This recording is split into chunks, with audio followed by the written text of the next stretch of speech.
torque converter is often seen as the most complicated part in vehicles of today. It is, however, a very important component of automatic transmissions. This animation explains the theory behind this complex component. The first part of the torque converter is the impeller. It has curved blades and is filled with fluid.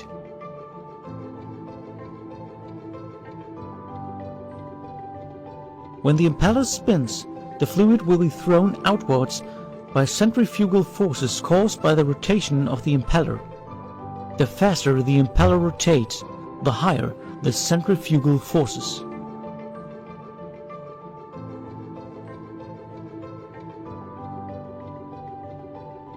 The turbine is situated opposite to the impeller.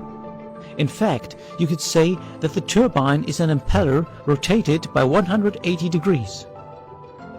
The fluid flow from the impeller is directed over the blades of the turbine, so the turbine rotates. The blades colored in red are those of the impeller. The yellow ones are those of the turbine. Here we can see that the yellow blades of the turbine are much slower than those of the impeller, because, for example, torque conversion and energy losses between impeller and turbine take place. Let's have a closer look on the flow of the fluid.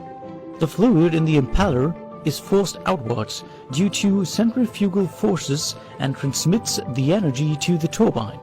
The turbine's blades are installed in such a way as to allow the fluid to flow to the inner part of the turbine and in the impeller. From there, the cycle repeats itself. This device is called a fluid coupling. Here, no torque is converted. To convert torque, another special feature is necessary: the stator, which is interposed between the impeller and the turbine. The fluid flows through the turbine to the stator. The stator's curved blades turn the fluid flow at an angle of almost 90 degrees.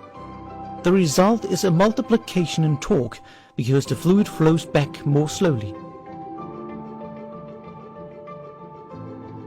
The impeller is mounted to the housing, and the housing is connected to the engine.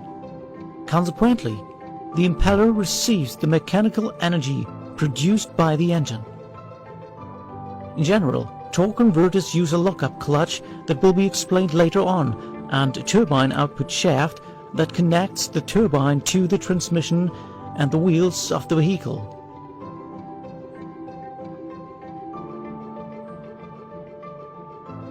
Torque converters have 3 stages of operation. The first phase is called stall. Here, the engine applies power to the impeller, but the turbine does not rotate because the driver keeps his or her foot on the brake at traffic lights, so the vehicle does not move.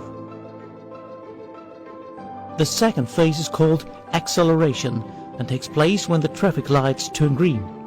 The brakes are not applied and the driver presses the accelerator pedal.